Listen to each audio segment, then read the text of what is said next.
Hey everybody. Hi Brooke. Hey Savannah, how are you? I'm good. How are you? I'm great, great. Awesome. Happy Welcome Friday. back to our second episode of the event Dish.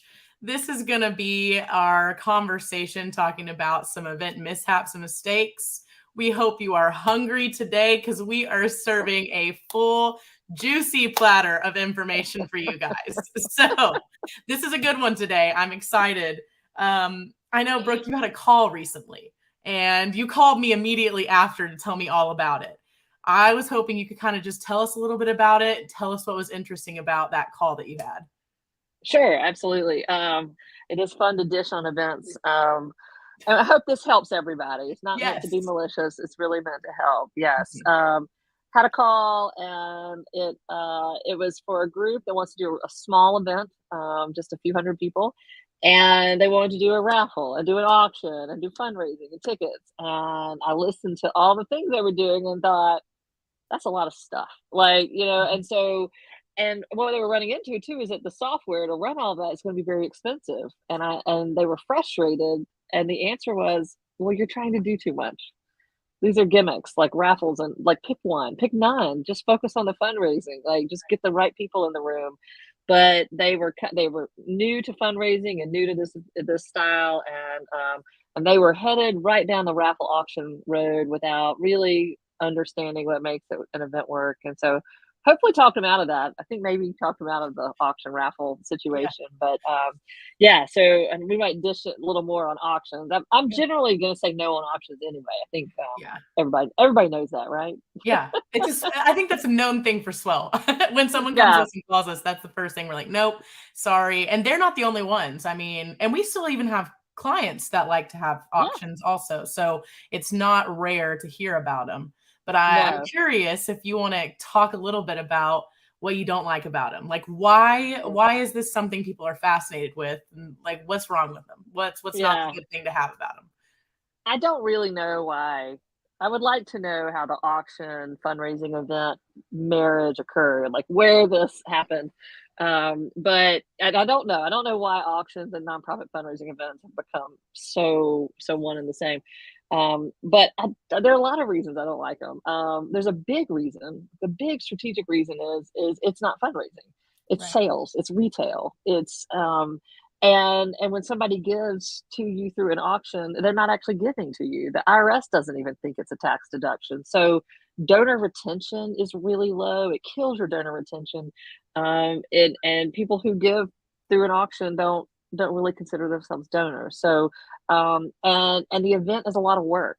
And to me, the people that come into that event need to be giving to you over and over and over again for all of that work to make sense. It can't Mhm. be a one shot deal. So, and that's why consultants hate events because it seems like a bad ROI. And it is if you think about it as a snapshot. To us, it's really about bringing somebody in and then they give again and again and again.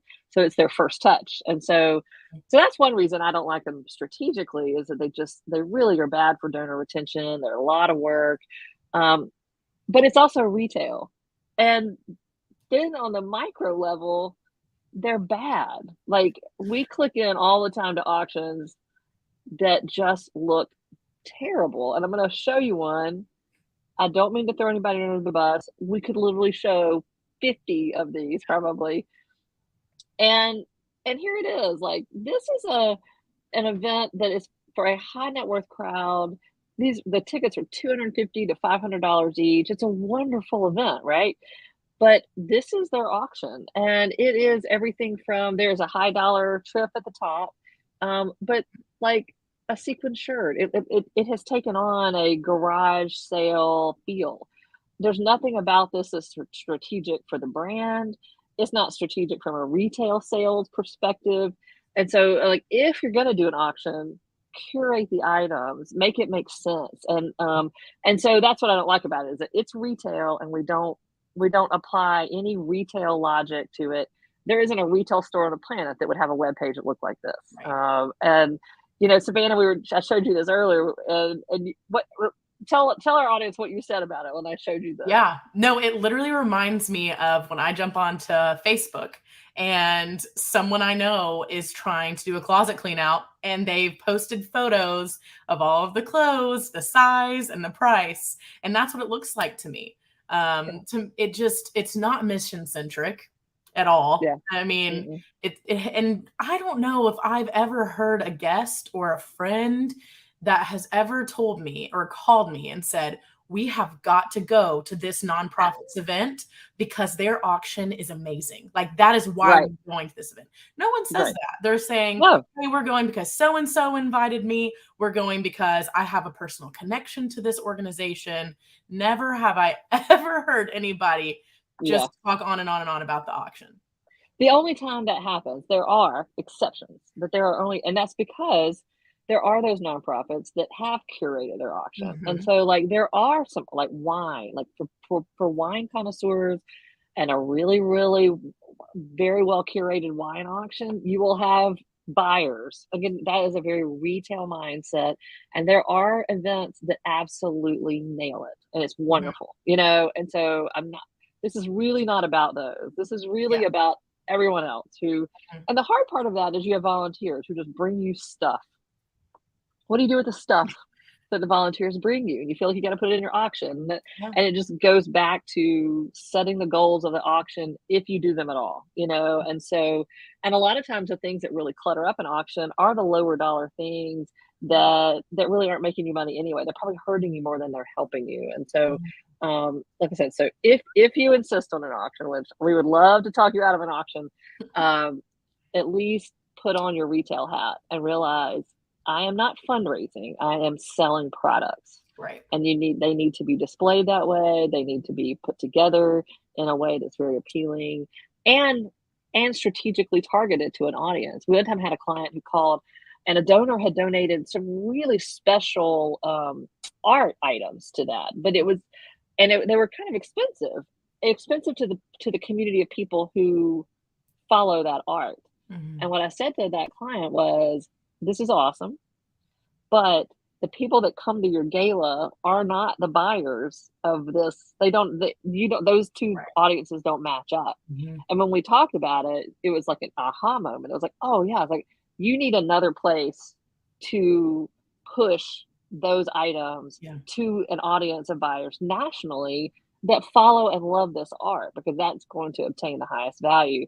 If they Mhm. had put that around tables around at their event, they would have generated a lot less. So, Right. and that's just another example of at least recognize that it's retail and put your retail hat on. So, Yeah. yeah. Oh, don't get started.